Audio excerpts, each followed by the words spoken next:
There's a moment in HVAC where confidence becomes dangerous. I walked into a 5-year-old boiler system recently that didn't follow the normal pattern. The storage tank was leaking, covered in calcium buildup, but nothing else in the system showed the same issue. Now here's the trap.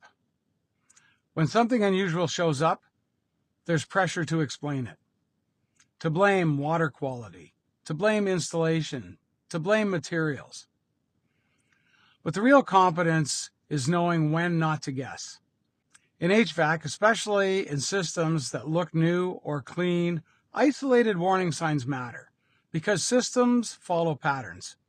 And when a pattern breaks, that's not a time for ego. That's a time for investigation. The homeowner doesn't need a fast answer. They need the right answer. And sometimes that means saying, I don't know yet. Let's gather the data. That's not weakness. That's protection.